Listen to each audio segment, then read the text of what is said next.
Bonjour, j'espère que vous allez bien et que vous êtes en forme ce week-end. Aujourd'hui, nous allons bouger. Et oui, pourquoi? Parce que faire un peu de sport, eh bien, c'est bon pour la santé et que l'équipe de Tous Frères a choisi d'aller à la rencontre de ceux qui s'entraînent. Savez-vous qu'en faisant ne serait-ce que 10 minutes de sport par jour, les bienfaits s'en ressentent? Pour le pape François, le sport est une métaphore de la vie. Le vrai sportif, dit-il, cherche toujours à apprendre, à croître, à s'améliorer grâce notamment à 3 règles: l'entraînement, la discipline et la motivation. Notre premier entraînement nous emmène sur l'île de la Réunion, une terre où il fait bon se préparer en vue des JO 2024. Nous avons pu assister au coaching des entraîneurs de l'équipe de judo, car les judokas pays s'exercent aux côtés de l'équipe de France de la discipline. Ensuite, nous voguerons à bord d'une pirogue polynésienne près de Toulon avec Iloa, 28 ans. Plusieurs fois championne de France en individuel, elle n'a pas hésité à quitter sa Polynésie natale pour performer. Elle anime aussi des stages et transmet son savoir à d'autres pratiquantes. Dans la chronique cette semaine, nous allons voir que dans le bouddhisme, la seule clé pour atteindre l'éveil est de s'entraîner, quels que soient les chemins que l'on emprunte. S'entraîner à l'image d'un prêtre italien, Don Bosco. Il a consacré sa vie à l'éducation des jeunes, où le sport a tenu une place centrale. Mais comment s'y est-il pris? Luciano vous raconte cette histoire.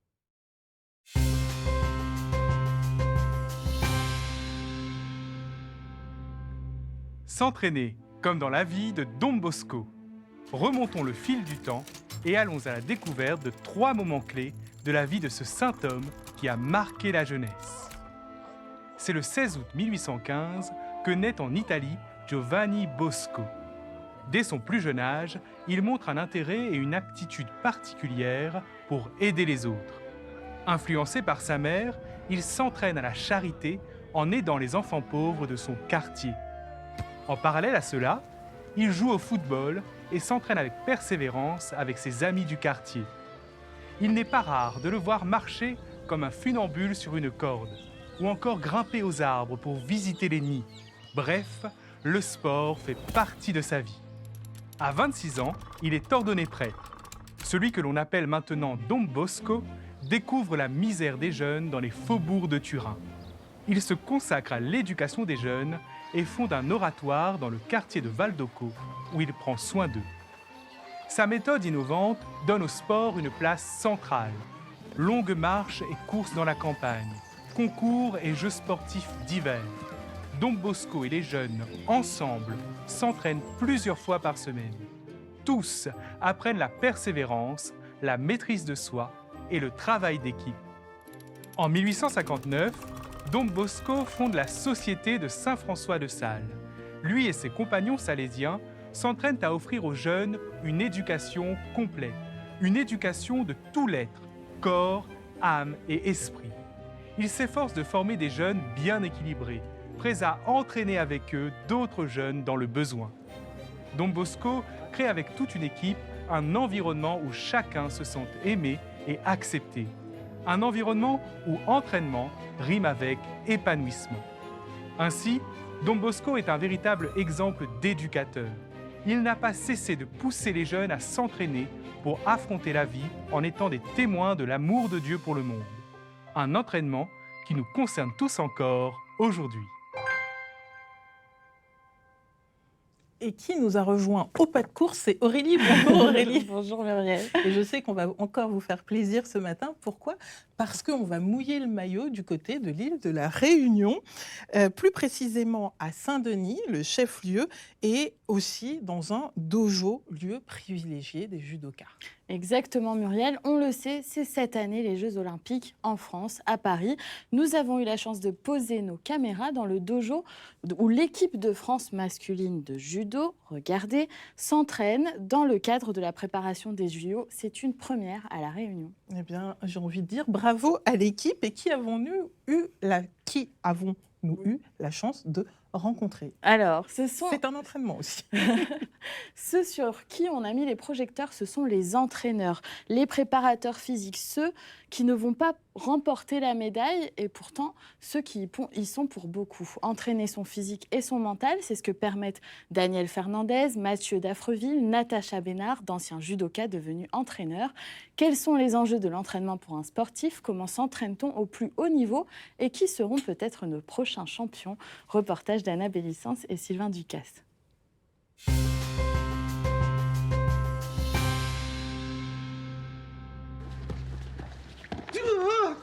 Lutter, chuter, se relever et recommencer. Cet entraînement intensif, Lucas Mekedze, Walid Kiar et Alpha Diallo l'endurent 3 fois par jour. Un mal nécessaire pour ces représentants du drapeau tricolore au JO de Paris 2024. Le matin, à 6 h du matin, on a technique. Ensuite, on revient, on va déjeuner. Ensuite, on a prépa physique. Et le soir, on a combat. J'ai une histoire particulière avec les Jeux Olympiques. C'est-à-dire qu'en 2020, j'ai perdu ma sélection 2 mois avant. Et donc, du coup, je me suis remis en question. J'ai travaillé. Et puis, 4 ans plus tard, je suis là. Daniel Fernandez est l'entraîneur attitré d'Alpha Diallo.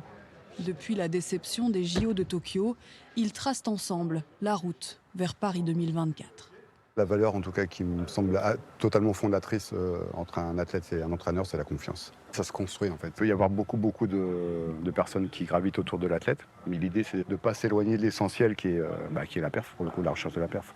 Pour atteindre ces objectifs, durant les entraînements de ce stage commando à La Réunion, la délégation française ne dispose pas d'un, mais de plusieurs entraîneurs.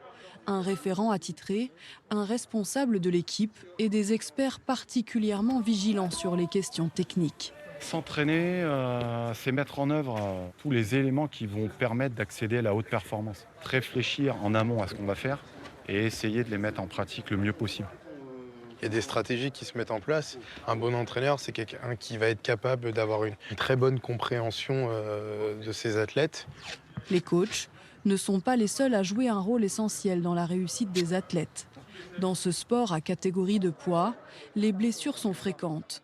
Diététiciens et kinésithérapeutes œuvrent dans l'ombre, mais toujours à proximité du tapis. On sait à quel point ils s'entraînent dur.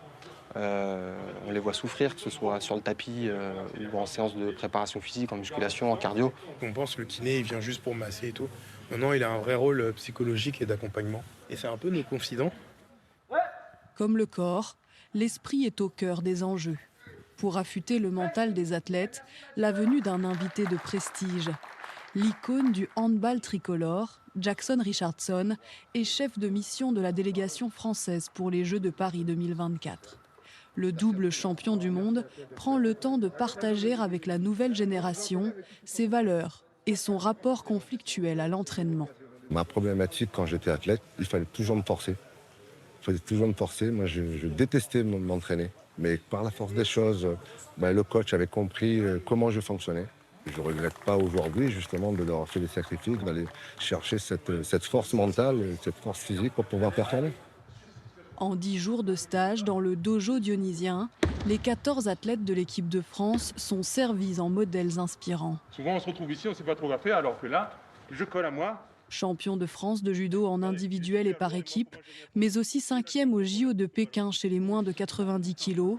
À 41 ans, Mathieu Dafreville est un tout jeune retraité. Le Réunionnais a fait ses premières armes sur ce tapis. Moi, c'est avec beaucoup de fierté que j'interviens sur l'équipe de France. On est sur notre petite île à La Réunion, d'autant plus avec des qualifiés olympiques. Il transmet les secrets de 17 années de carrière internationale, avec à la clé un palmarès qu'il doit à sa persévérance et à son acharnement. Voilà, il faut vraiment que tu te retrouves dans la position où tu mets ta main où tu peux. J'étais pas le plus dur physiquement, pas le plus fort mentalement, mais je bossais beaucoup. J'ai eu une culture de la rigueur avec ma famille. Moi, ça faisait depuis 2014 que je faisais plus vraiment du haut niveau. Je brodais, je m'entraînais pour garder une petite forme. Des tatamis aux coulisses de la Ligue réunionnaise de judo, Mathieu prépare désormais la suite, l'accompagnement d'athlètes en devenir. Les judokas malgaches et mauriciens en déplacement sur l'île ont eux aussi beaucoup appris de sa carrière bien remplie. Sa dernière victoire date d'il y a seulement quelques mois, une médaille d'or décrochée à Madagascar lors des derniers Jeux des îles. On a toujours une petite voix folle qui nous dit « ouais, tu peux continuer, tu peux continuer ». Ça a été super dur au niveau de l'entraînement, la préparation, la reprise et tout, c'était horrible. Mais ouais, j'étais dedans plus fier qu'il y a 6 mois avant ces Jeux des îles-là. J'étais vraiment à un niveau... je venais au sport-études, des petites 15 ans qui avaient 50 kilos de moins que moi, ils me battaient. C'était l'apothéose pour finir une carrière et je reste persuadé qu'avec de la rigueur, de l'envie, certainement des sacrifices et des moments de doute, n'importe quel jeune, s'il se met vraiment dans les conditions, quel que soit son environnement, il peut arriver là où il veut arriver. Les judokas en herbe de Lille ont aussi l'occasion de mesurer l'exigence d'une carrière sportive de haut niveau. Ce jour-là, l'entraînement de l'équipe de France est ouvert au public. Une opportunité que ne voulait absolument pas rater Natacha Bénard. L'entraîneuse a emmené ses élèves de judo les plus motivés, des adolescents qui se confrontent déjà au niveau national pour certains. Leurs yeux sont rivés sur les 3 athlètes sélectionnés pour les Jeux Olympiques. Il y a Walid Kiar qui est en 66 qui est déjà sélectionné. Là. Après, il y a Mekedze Diallo. Et c'est lequel qui vous impressionne le plus? Diallo.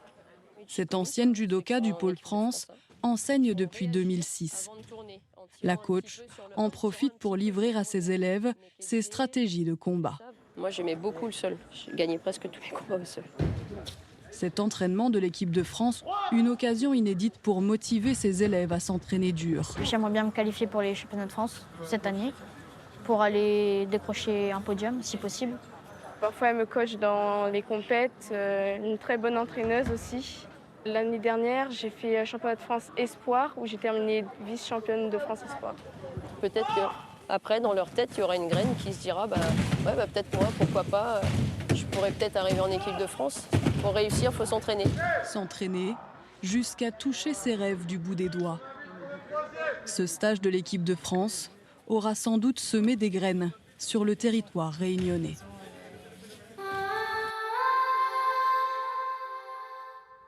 Et après la Réunion, direction la Martinique, du côté de la paroisse de Sainte-Marie. Pourquoi? Eh bien parce que nous allons à la rencontre de notre invité, le père Christophe Rebécaille. Bonjour, vous êtes donc vicaire de la paroisse Sainte-Marie. Merci d'être avec nous. Alors on vient de le voir dans le sujet, des athlètes de haut niveau, l'entraînement. Quand on parle d'entraînement, on pense au sport, mais ce n'est pas seulement réservé au sport. Il y a le domaine spirituel aussi. Quels sont les conseils que vous nous donneriez, surtout moi, pour commencer l'entraînement spirituel? Il n'y a pas de secret, comme vous avez dit, il faut s'entraîner. Comme disait un certain philosophe d'ailleurs, rien de beau et de grand dans le monde ne s'est fait sans effort et renonciation. Donc voilà, je dirais que plus l'objectif est important, et plus il faudra y mettre du temps et de l'investissement pour y arriver. Mais notre objectif, ce n'est pas seulement d'être meilleur, mais c'est de pouvoir vivre pleinement de cette promesse que le Christ nous a faite en venant sur terre. Alors, quelle est cette promesse? Eh bien, si autrefois nous étions esclaves de la mort et du péché, eh bien voilà que le Christ est venu pour nous libérer et nous donner une nouvelle vocation, une nouvelle destinée. C'est la destinée des enfants de Dieu. Et est-ce qu'il y a un but à atteindre? Est-ce qu'on court pour un but ou on court juste pour s'améliorer? Pour prendre l'exemple des athlètes, je dirais que oui, on s'entraîne pour obtenir une médaille. Mais voilà, nous, notre médaille, c'est la médaille de la sainteté. Et pour faire un jeu de mots, on s'entraîne et on entraîne les autres à nous suivre.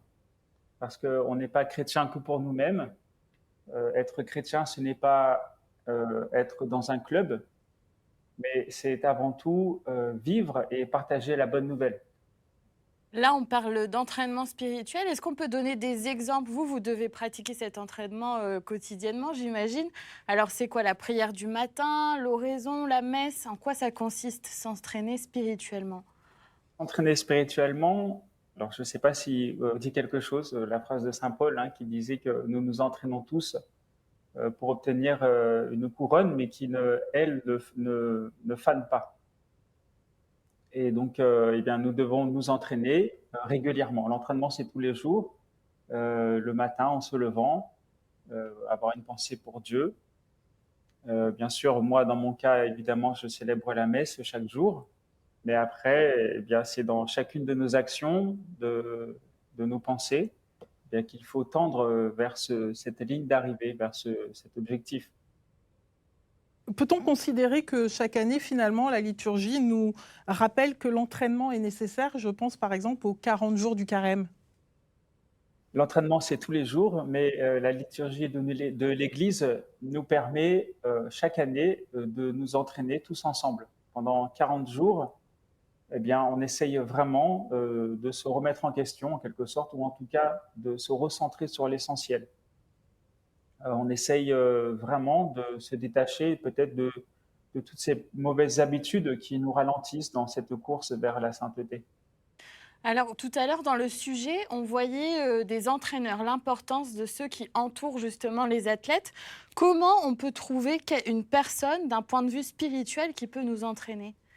Il faut toujours être accompagné dans ses discernements, dans son évolution spirituelle. Donc, évidemment, les prêtres sont là pour ça, les prêtres, les religieux, les sœurs, les personnes consacrées. Évidemment aussi nos parents, dans le rôle de chaque famille, et les parents ont aussi ce rôle d'éducateur spirituel. Avant de devenir prêtre, vous avez été sacré champion de France de pizza acrobatique. C'était en 2008. Félicitations à vous. Alors forcément, pour arriver à ce niveau, il vous a fallu beaucoup d'entraînement. Est-ce que cette expérience vous sert aujourd'hui en tant que prêtre? Oui, alors comme je disais ironiquement, ce que ça m'a apporté, c'est peut-être un peu de ventre. Parce que voilà, du coup, je continue à cuisiner, mais je fais moins de sport qu'avant. Non, à part ça, ça me permet en tout cas de mobiliser, de faire des événementiels, de mobiliser des jeunes ou pour diverses associations. Ça nous permet de récolter des fonds, même des fois de faire sous forme d'ateliers, des petits exercices pour que les jeunes aussi apprennent un savoir-faire. D'ailleurs, en parlant de mobiliser les jeunes, vous organisez un événement qui s'appelle Pélé Bécane. Est-ce que vous pouvez nous en parler? Oui, alors le Pélé Bécane, une association en fait de valeurs culturelles, sportives et spirituelles. Donc ce cocktail en fait de ces trois valeurs, ça donne le Pélé Bécane. On visite quand même beaucoup plus de lieux. On essaye vraiment de lier le culturel, de visiter chaque ville. Donc voilà, pendant 4 jours, on est sous tente et en vélo. Eh bien, merci beaucoup et bon courage donc pour cette session de Pélé Bécane. Merci, Père Christophe Rébécaille. Vous êtes donc vicaire de la paroisse de Sainte-Marie. Direction maintenant Toulon, dans le sud de l'Hexagone, vous allez le voir, pour continuer à nous entraîner, évidemment. Nous avons rencontré une passionnée de pirogue traditionnelle polynésienne à Toulon, quand même. Alors oui, Muriel, nous avons rencontré, regardez, Iloa Echen, c'est une sportive très importante dans sa discipline. Alors, vous l'avez dit, c'est la pirogue traditionnelle, c'est le va'a en réalité. Alors, elle a remporté très récemment le Te Aito Vainé, c'était en 2023. Et c'est quoi exactement le Te Aito Vainé? C'est bien prononcé. Alors, c'est une compétition de pirogue polynésienne. Alors, je vais vous montrer la pirogue, elle est là. Naviguer en va'a, ça fait partie vraiment de la culture polynésienne, la culture maori en réalité. Les Maoris l'utilisaient pour aller découvrir les îles du Pacifique, pour faire du commerce, pour pêcher aussi. Et c'est aujourd'hui devenu un sport dont Iloa, dont on va remettre la photo ici, est une très belle ambassadrice. Elle a d'ailleurs gagné récemment 2 médailles d'or aux Jeux du Pacifique. Loin du Fénois, elle continue de s'entraîner et entraîne de nombreux amateurs. Comment s'entraîner permet de se connecter à son histoire, comment transmettre par l'entraînement sportif les valeurs d'une culture traditionnelle. Reportage de Ronan Leroux.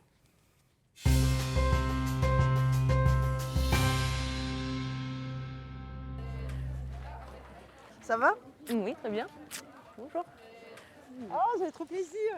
Mon premier entraîneur, c'était en Tino Maono. Tous les soirs, sortis de l'école en Polynésie, on allait à la plage prendre le goûter avant de rentrer faire les devoirs. Et il est venu me chercher en me disant « il nous manque une fille ». Donc me voilà embarquée dans l'équipe fille de Mateire Aroué. Et c'est là que la rame a vraiment commencé pour moi. À 15 ans, même pas 14, 15 ans, on avait les gros sacs de sable de 20 kg dans les V1. On allait s'entraîner même en conditions cycloniques. On était en train de faire nos 500 mètres pour préparer les championnats de Polynésie de vitesse. Tout ce que j'ai appris, c'est lui qui me l'a transmis et il m'a dit « je te donne, mais un jour tu donneras à ton tour ». Je pense toujours à la famille Maono, aux prières qu'on faisait et aux discours qu'ils nous faisaient avant les compétitions, avant de me mettre à l'eau. J'ai toujours cette petite pensée sur la ligne de départ. Je pense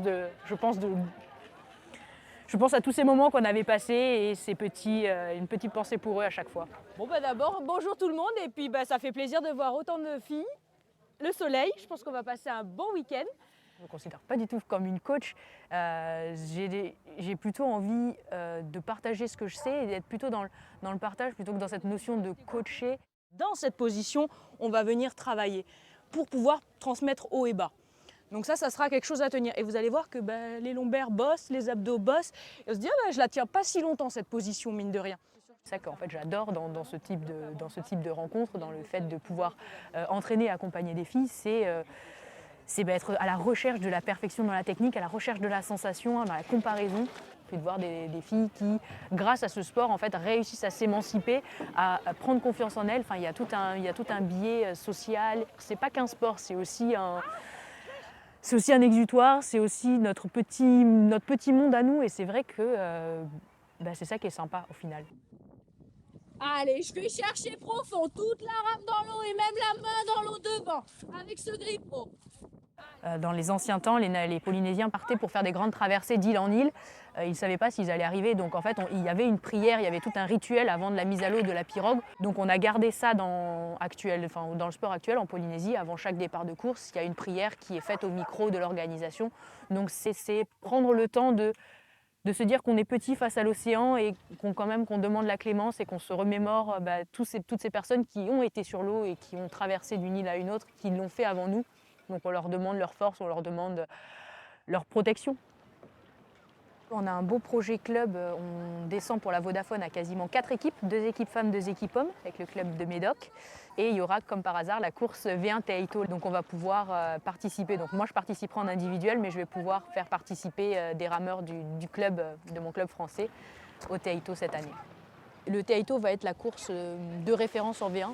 Donc c'est vraiment la course auquel les rameurs, enfin les bons rameurs en individuel ont envie de participer et qu'ils ont envie de gagner parce que c'est celle qui te donne la reconnaissance envers tes pairs, envers tout le milieu de la rame. C'est bon là.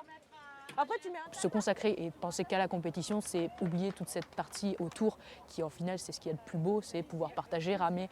On parle le même langage, le langage de la pirogue. Et c'est ça qui est magique et c'est ça qu'il ne faut pas oublier de transmettre. Et c'est ça qu'on essaye aujourd'hui de véhiculer, mais chez les femmes.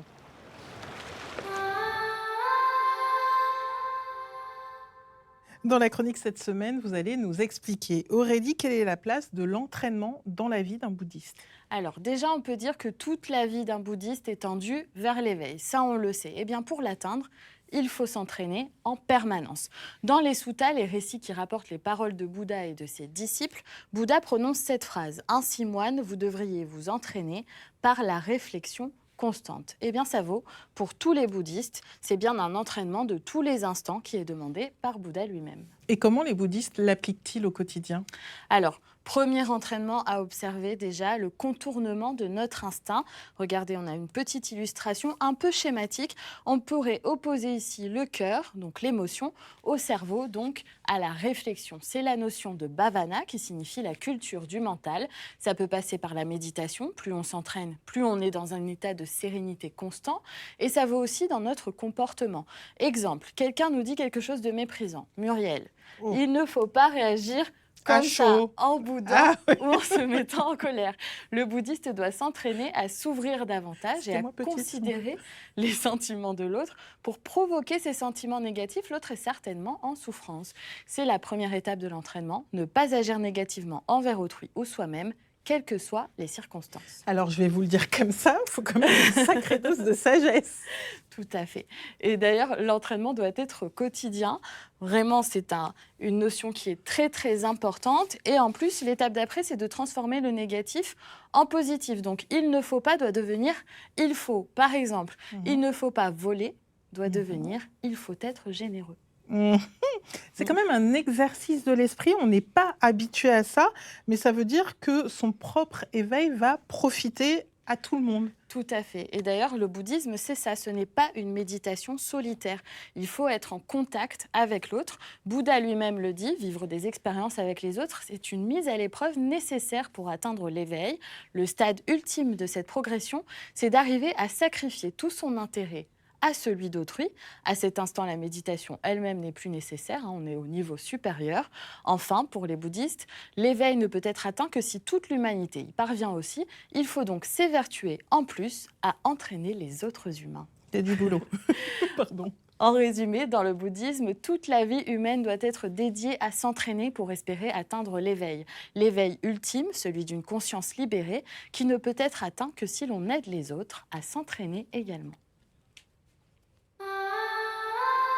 Merci Aurélie. Et pour en savoir plus, je vous propose un article sur le site internet d'Outre-mer. La Première, il met donc en lumière des ultramarins en route pour les Jeux paralympiques 2024.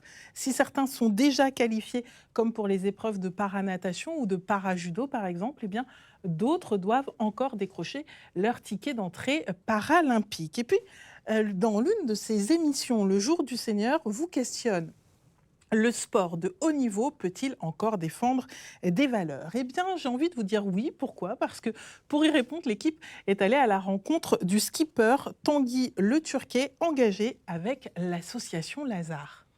Et vous, dans quelle discipline vous entraînez-vous? Racontez-nous sur nos réseaux sociaux et sur notre site internet tousfrères.tv. Et vous, Aurélie, alors, dans quoi vous vous entraînez? Qu'est-ce que ça Alors vous moi, inspire? quand j'ai pensé à l'entraînement, j'ai pensé aux instruments de musique, par exemple. Moi, je joue du piano. Et c'est vrai que plus on s'entraîne, plus on se libère des règles. Au début, on est forcément sur un papier, on est au cordeau, on fait tout bien comme il faut. Et puis finalement, en s'entraînant, à force de s'entraîner, on se libère un peu de tout ça. Et puis j'ai l'impression qu'à force d'endurance, on vient laisser place à l'instinct, on se libère dans l'interprétation. C'est ça aussi l'entraînement, c'est de pouvoir s'entraîner à être libre aussi. Alors vous parlez de la musique. Moi, j'ai envie de faire un parallèle par rapport à la danse. Quand j'avais 5 ans, j'ai fait de la danse classique. Alors, il fallait répéter les pas sans cesse. Vous le faites très bien. Vous avez vu, il y a un peu de reste quand même si j'ai arrêté il y a bien longtemps. Mais en fait, plus on s'entraîne, plus on y arrive, plus finalement, le mouvement fait partie de notre corps. Et parfois, quand j'étais au lycée, je me tenais droite comme ça et on me disait « mais qu'est-ce que t'attends ?» Et en fait, c'est le reste de la danse classique. Et puis, en fait, regardez Aurélie, je vais faire un premier pas. C'est un peu comme là, lorsque l'on marche vers vous pour vous dire au revoir, eh bien, plus on s'entraîne, je le dis souvent, mais plus on y arrive, en espérant que cela vous inspire. Allez hop, au sport. À bientôt.